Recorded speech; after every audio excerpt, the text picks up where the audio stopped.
Good afternoon, everybody, and welcome to the city's latest Corona briefing. We have a lot in store for us today to go through. As a little bit of a preview, I want to mention we are going to give an update on a lot of city events that normally happen over the holidays and Thanksgiving and so forth. So we're going to give an update on sort of, what's happening, what's not, and what's changing.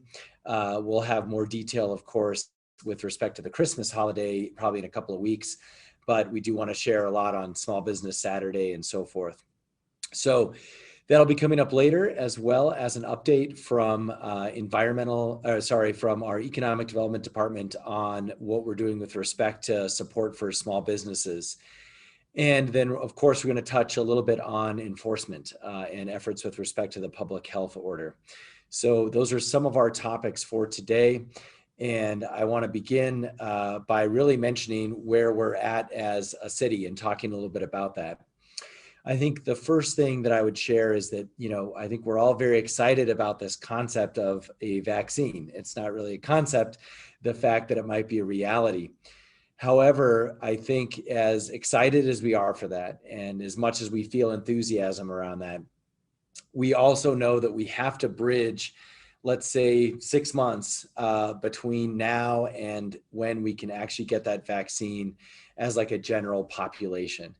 And this, I think, in many ways is part of the challenge of things like having a public health order, making sure that we're actually taking that public health order seriously, that we're following it. A lot of folks we're hearing say, well, a vaccine's on the way and this kind of stuff. Look, the reality is over the next 6 months, there are going to be hundreds of thousands of people who die still because we are waiting for, again, that vaccine. And so in our community, that means just statistically hundreds of folks, and it means so many getting sick and so much strain on our hospitals. This is a reality even with the vaccine. And so I do want to emphasize that and remind folks of that we've just got to push through for another 6 months or so. And of course, if things happen sooner, great. But I think that is certainly the expectations at the federal level that we're getting with respect to vaccine for the general population. And of course, it's winter. So everyone, we've been talking about this notion that for 6 months, we said winter is going to be really tough when it comes to COVID. And that's exactly what's happened. And that's not going to change, even if a vaccine is on the horizon for the summer. So we've got to get through this. And so to do that, of course, there's various regulations that the state and the city have put in place and that we're all trying hard to follow. And so for us, I want to talk a little bit about where we're at as a city. And let's begin by now shifting a little bit to a PowerPoint slide. And so we're going to go ahead and make sure that we're sharing our screen here for folks so they can see it. And bear with me just a moment here. I think that should now come up on the screen.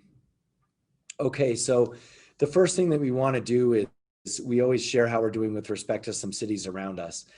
And this is really meant for two reasons. I mean, number one is we know that if we're all hurting as a country and as a region, that matters, and we have to pay attention to that above all. But we also want to give folks a sense for how we're doing with respect to other major cities, because the dynamic in urban centers, especially in rural states, is very different than it is for a lot of other cities around the country. So this is our comparison graph in terms of where we're at compared to Denver, Tucson, and Austin, and Phoenix, Salt Lake, El Paso, Oklahoma City. And there's a couple of things that I would highlight about this chart. And again, we've been sharing this pretty much every time we do one of these briefings. And the story is always how much better we're doing than these other cities. I think, unfortunately, if you look down here at the percentage positive rate, this is the first time since the entire pandemic really took hold back in May. This is the first time we are not doing the best out of these cities. And so you can see our positivity rate has jumped up to 20%. That really puts us in the middle of the pack with these cities. And for us, this is a very big concern, without a doubt. Again, this is the first time this has happened. So not only are we seeing, the region having a challenge, we are now seeing us, along with Austin and along with El Paso and really Salt Lake too, having a huge spike, and Phoenix. We're all kind of in this together now. And the really only exception, as you can see there, is Denver. And again, it was just a week ago where it was Denver and us who were doing much better than others. And before that, it was just us. And so now, unfortunately, we've joined this pack of other cities right in the heat of a very high spread rate. Now, a couple other things I do want to share, and credit to our hospital system. Our death rate numbers, which is this row right here, again, some of the best in the region. And again, these are per capita. So that's actually an encouraging thing to see. And then, of course, our percentage of population tested. This is another big positive. And of course, these can be related. I mean, one reason why our positivity rate could be higher is because more people are getting tested. But either way, it's a concern on one end, and on the other end, it's a good thing. So again, on a per capita basis, we have the highest percentage of folks who've been tested. That's a great thing. And so that makes me grateful to live in Albuquerque, grateful for what the state's doing and our hospital system is doing. And again, we're actually, under the state's leadership, continuing to ramp that up. So this is a real bright spot. And again, this is one of the positive things about living in the Albuquerque metro area. Now, I do want to mention the confirmed cases per capita. Again, you can see the numbers here on this row. And again, we stack up quite well here. So the confirmed cases on a per capita basis, we're still in the right end of the spectrum for that. And so that's a very good thing for our community. Now, let's talk a little bit about just over time. I know I've mentioned this before, but look, the reality is in Bernalillo County, we saw 4,675 new cases last week. That is about 2,000 more than the week before. So again, our cases nearly doubled in the metro area. And some of that we're seeing because of such a high positivity rate. And that's what this graph displays. And so you can see Albuquerque, we've been this bottom line right through there, which has been, again, a real silver lining in the pandemic. And you can see just there now where we've crossed, Denver's doing a little better than us. But again, you can see other cities spiking heavily there. And it's happening to all of us. But again, we've seen we're not doing nearly as good as we used to be doing. And so all the more reason to keep up all our public health efforts and some of the enforcement efforts that we're doing as well. Now, we know, as a reminder, that Albuquerque faces big challenges with respect to the fact that we're the urban center, right? So when there's an outbreak in Silver City, it affects us. I had a call with the hospitals, I think it was last week, and when El Paso really had their spike and went into lockdown, even people from all over Las Cruces, who usually go into the El Paso system, they all came up to Albuquerque for a lot of their medical needs. And so, as we know too, historically, we've helped a lot of the burden coming out of McKinley County as well. And even historically, even from Arizona, we did take some folks. So it's a credit to our system, but also we want to understand the ocean in which we swim, if you will, when you're the major urban center for a rural area. And so it does mean that we are exposed to everything that's happening statewide. And so here I just want to highlight our spread rate at the bottom. Again, we see the state and the city this week, spread rate getting higher than it was last week, and the metro, unfortunately, being a little bit higher than the rest of the state. Now, that's almost always the case for an urban center, but it's something historically, actually, we were lower than some parts of New Mexico, and that was, again, kind of an enforcement pride point. So we need to really be vigilant on this, and that's why we're going to talk a little bit about enforcement here. So this is a map of just some of our enforcement activities, and I'm going to hand it over to our fire rescue department, which of course has been heading up these efforts. And so I believe we're going to hand off next to our fire marshal, Gene Gallegos. Gene? Mr. Mayor, thank you very much. And thank you everybody for joining with us. As the mayor mentions, the public health order team is out there, and we continue our efforts on, again, keeping businesses in line with the public health order, educating them and making sure that they are compliant. Over the weekends, we visited over 100 stores, focusing on non-essential businesses, big box stores, food courts, and essential businesses occupancy loads. Again, we want to make sure that everybody is in compliance, especially those essential businesses, following that 25% or 75 customers, whichever one is less. So one of the stores that we did come across APD did cite is Crunch Fitness, located at 840 Wantabo Northeast. That case also has been turned over to state police. So these are, again, businesses that we are out there making sure that they are in compliance. And if they're not, then we are calling APD or state police out there to cite them. Some of the other big box stores or stores that we've given notice of violation to: Staples, Office Max, and Conn's Fitness Furniture. So we'll continue to go out there. APD did follow up with Staples, Office Max, and Conn's Furniture, and they were in compliance after we did educate them. And the team will continue to do spot checks.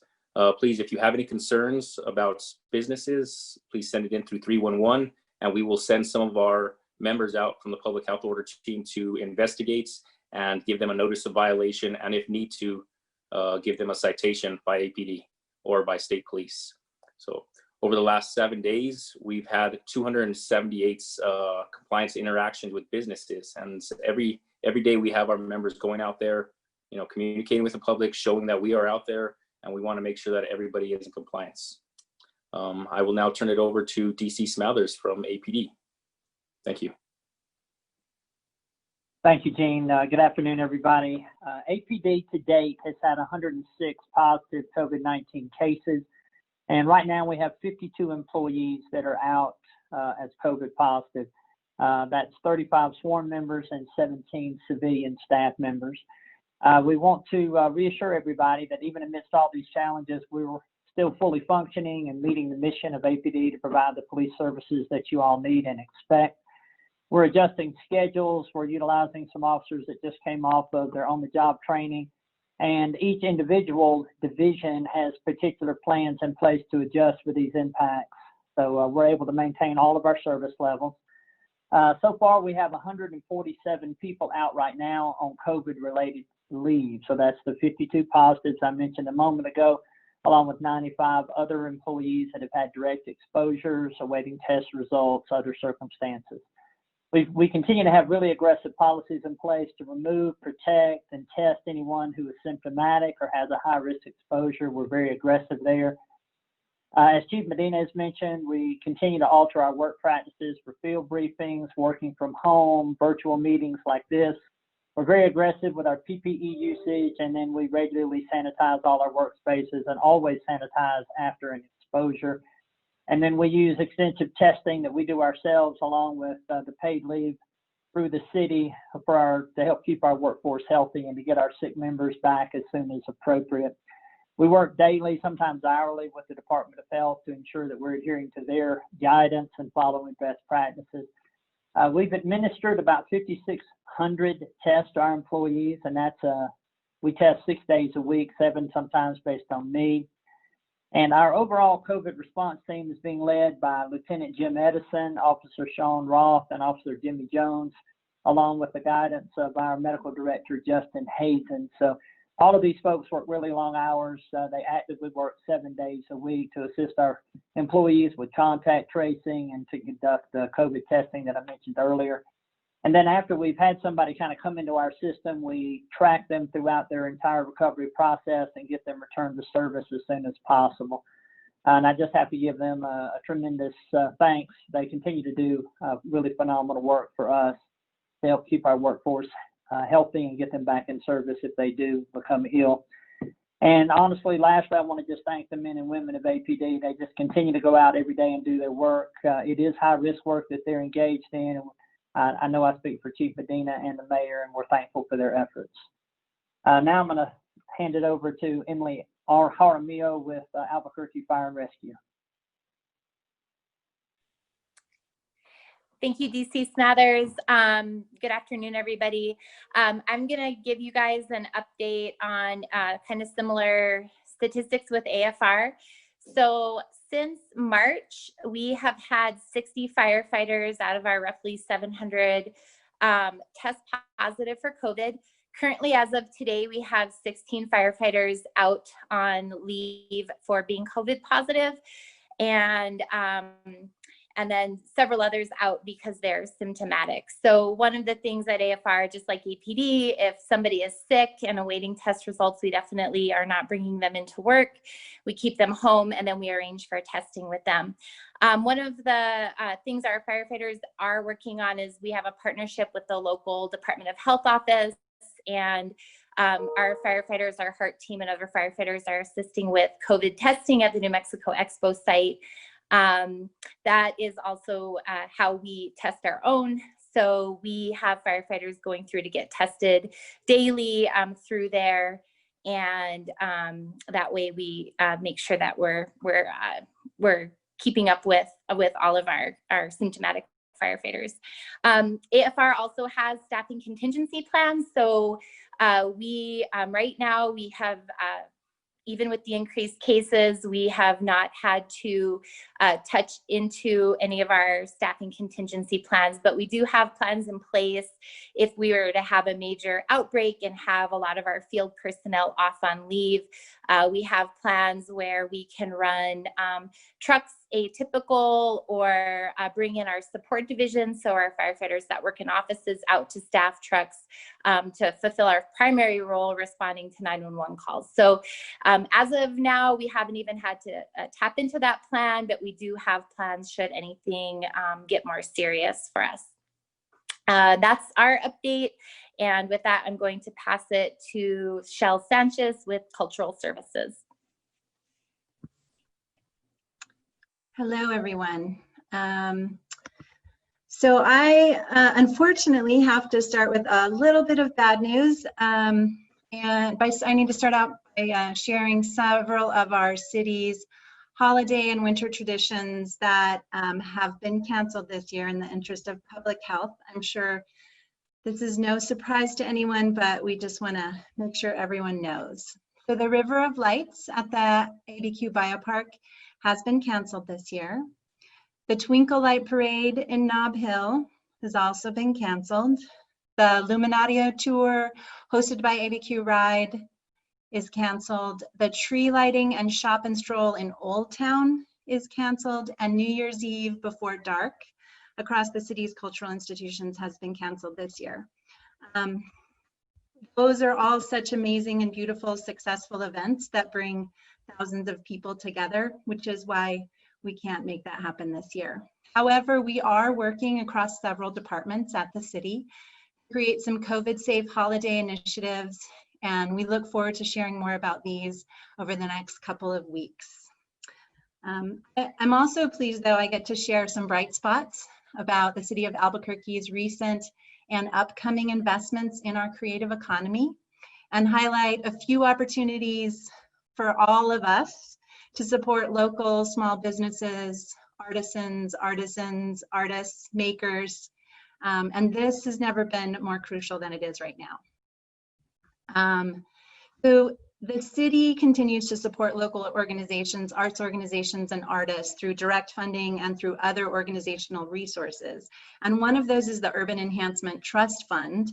The Urban Enhancement Trust Fund Committee will be accepting applications from Albuquerque arts and cultural organizations for CARES funded planning grants. This application opens tomorrow, and the deadline is December 4th at noon. We're offering 40 planning grants of $5,000 each for arts and cultural projects, which are being planned for 2021 and have been impacted due to the pandemic. In addition, UETF's regular cycle of funding will open early in 2021 with $400,000 in available funding, which is a significant boost in funding from recent years. And then also recently, the Arts Board recently approved the purchase of $300,000 worth of art by New Mexico artists, which means payments going out to artists very soon. This purchase includes 30 artworks, artists who were part of either the canceled Santa Fe Indian market or the canceled Spanish market. So we're really happy to kind of step in and give those artists an opportunity there. These combined purchases with two other calls for artworks to purchase 2D and 3D artwork resulted in 41 small to medium scale sculptures and two-dimensional wall art. And then, of course, I know that we're not going to be out at our events together, but there's a lot of opportunities for us to still shop locally and support our local creatives. So there's more than 50 local artisans and makers are featuring their work and unique creations in time for holiday shopping and Small Business Saturday during Albuquerque's drive-through grab-and-go gift stop. So you can shop online and then pick up your purchases all at once in the Albuquerque Museum parking lot on December 5th. So abqspecialevents.com, you can go there and do your shopping there. And also the Rail Yards Market won't be at the Rail Yards Market physically, but it'll be there in spirit. And they're opening their virtual market this Friday, November 27th. And that will run through December 10th. So drive-through pickup for that market will be on December 13th. And you can visit railyardsmarket.org for more information. And then I just want to remind everyone that most of your favorite artists, artisans, food producers have been working during this pandemic to become better online sales people. So you can look at them, look for them online, look for them on Instagram, look for them on Facebook, and buy your holiday gifts and treats and indulgences for yourself through all of our local makers. And so with that little small business local pitch, I'm going to send it over to Cynthia Jaramillo, Director of Economic Development.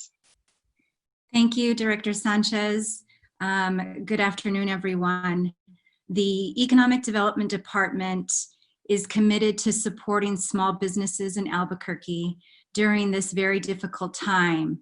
And I'd like to mention that Mayor Keller's administration has really taken into action to mobilize approximately $12 million to get into the hands of local small business owners.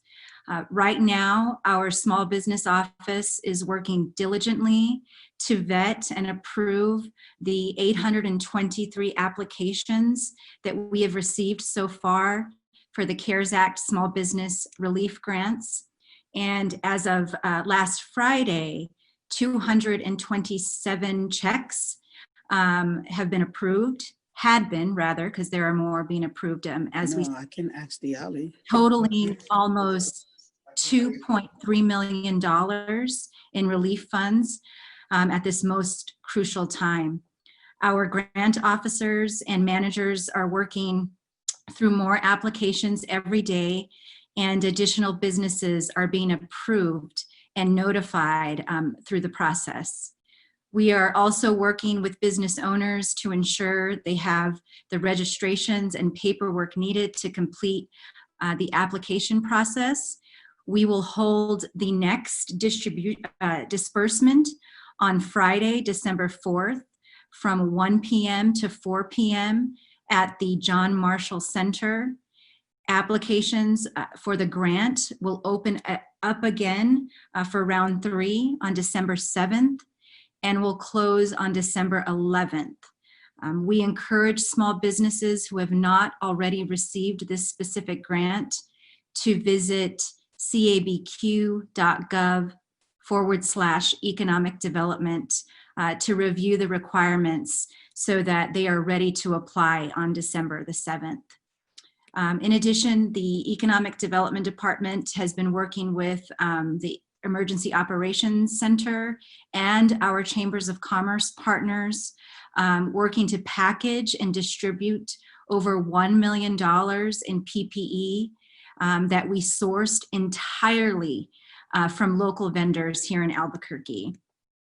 Now, this includes over $1 million in disposable masks, 70,000 reusable masks and gloves, hand sanitizer, disinfectant, cleansers, plexiglass dividers, all going into boxes that will be available to businesses that are available to businesses with 50 or fewer employees, of course, to help with the COVID safe guidelines at no cost to the business owner. Over 1,500 boxes have been put together by our team at the EOC and community volunteers. Thank you so much to our community volunteers.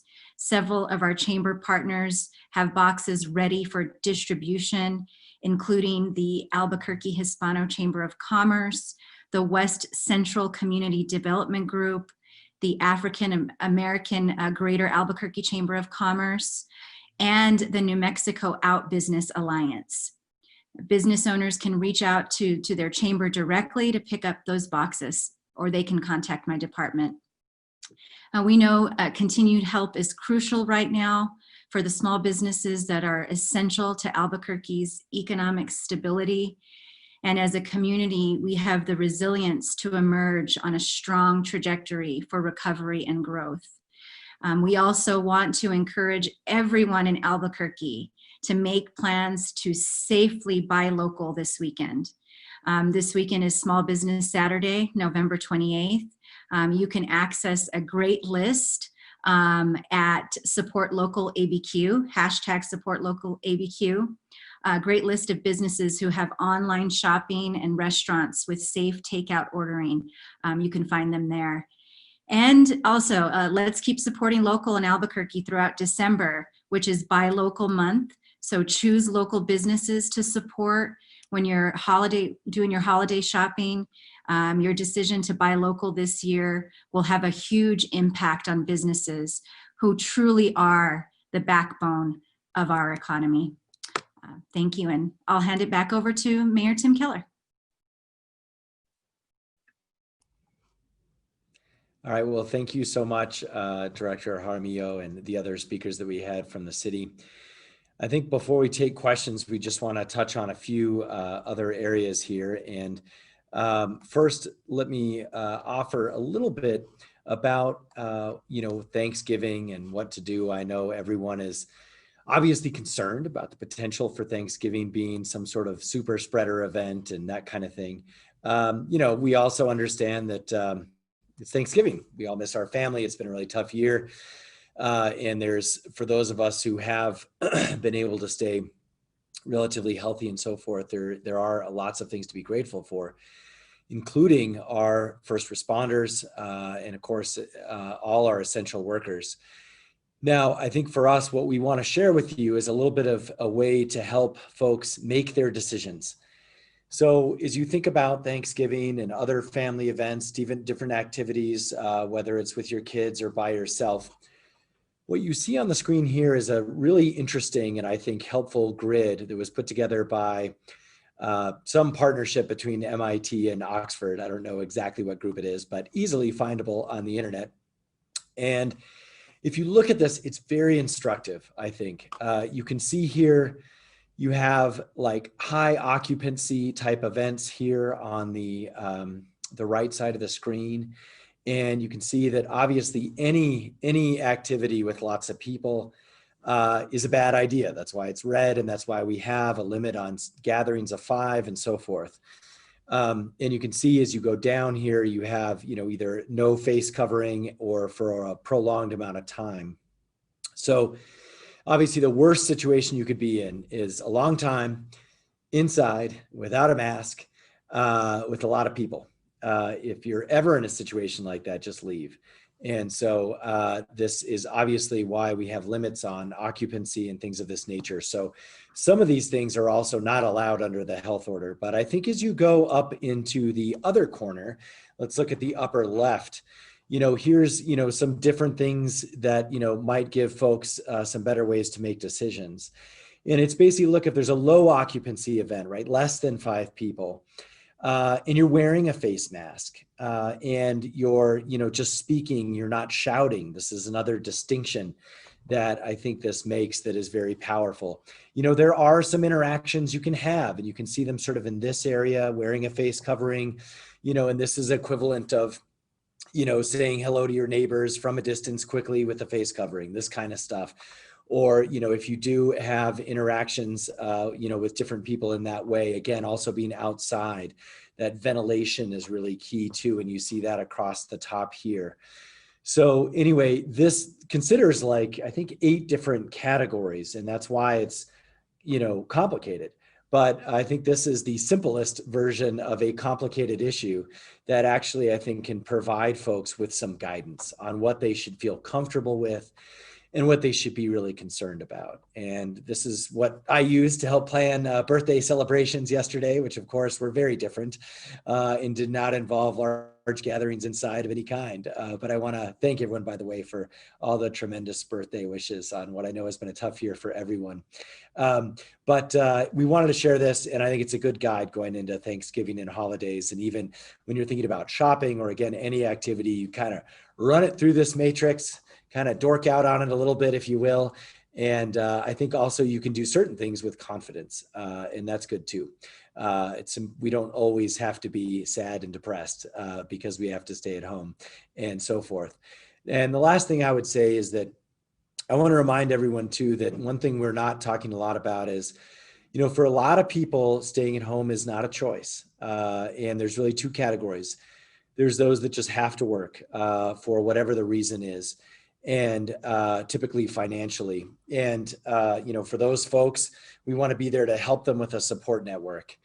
And also, of course, for our essential workers, just like we were saying in April and in May, there are thousands, for example, of city workers, not to mention all the other government workers and food workers and healthcare workers. And, while we're complaining that we can't see our family or we've been at home so long, some of them are almost never at home, and some of them have never been able to see their family because they're constantly exposed.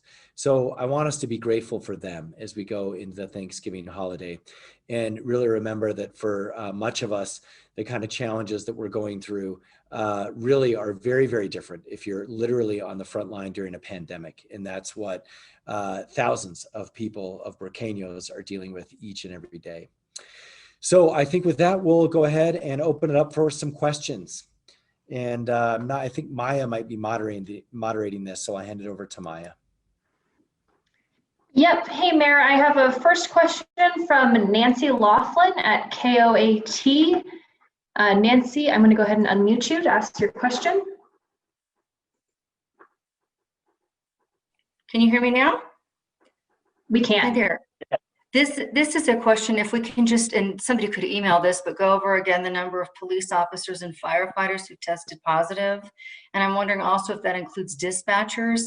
But my other question is, and this has been somewhat controversial in other cities, will law enforcement be going, if they get reports of large gatherings for the holidays, will law enforcement knock on someone's door and enforce any type of penalties if they get reports of that? Thank you, Nancy. So what I'll do is, I think everyone was able to hear your question, and we'll tee up APD and AFR just to touch on those numbers. We can certainly, as you mentioned, email you the specifics. And in terms of the health order, the one thing that I do want to mention, look, our police department and our fire department are obviously in some ways strapped for resources because of all of these positive cases. And so that does affect how we respond to certain things. And so we'll let APD speak to that directly. But I do just want to speak for all city resources. We are very thin right now across the board, whether it's solid waste, whether it's transit drivers. And so we're in a delicate situation to provide city services, and that certainly includes our first responders. So why don't we start with fire, and then we'll hear from APD. Sure. Thank you, Mayor. So for fire, the number again is we've had 60 total cases since March, since the first case. And we currently, as of today, have 16 firefighters out that have tested COVID positive. I did notice that part of the question related to dispatch. Of our 60 cases, we have had 4 dispatchers test positive. So those are our numbers, and I will hand it over to DC Smathers.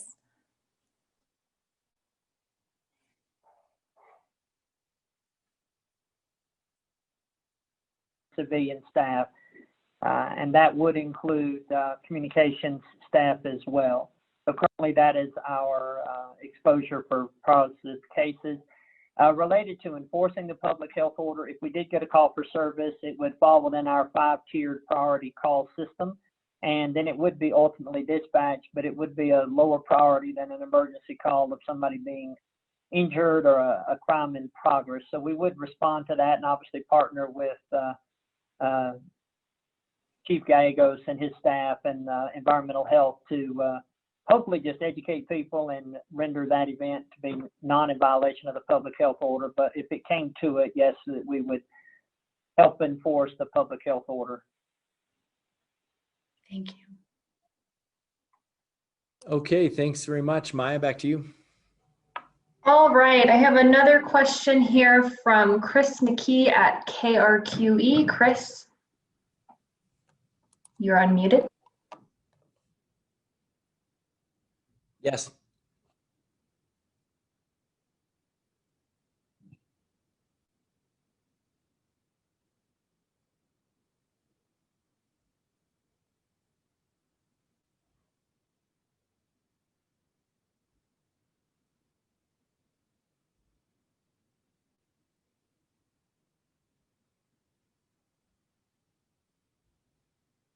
Perspective on your thoughts on this announced expansion. Sure. You know, this is another big announcement when it comes to our city, and it comes on the heels of the several thousands of jobs we announced, I think it was last week, in the aerospace industry, and now to add another 1,000 jobs with respect to film, essentially doubling down on what we started in 2018 when we first brought Netflix here. This is a huge deal. And look, our city's economy is literally going to be transformed by aerospace and film. And that isn't hypothetical anymore. Like those things, as long as these companies deliver and continue to prosper, which certainly Netflix has been internationally, these are going to be defining homes of these industries for the entire country. And, you know, people literally will think of Albuquerque as the home of Netflix studios and, again, of satellite production when it comes to Orion. So these are things that's interesting because during a pandemic, we're very focused on all of this in the short term. Certainly we are at the city, but we're not forgetting the long term. And if a pandemic weren't happening, you would be hearing about this, you know, all week, all month long as the biggest announcements in a decade. That's what these two announcements are in totality.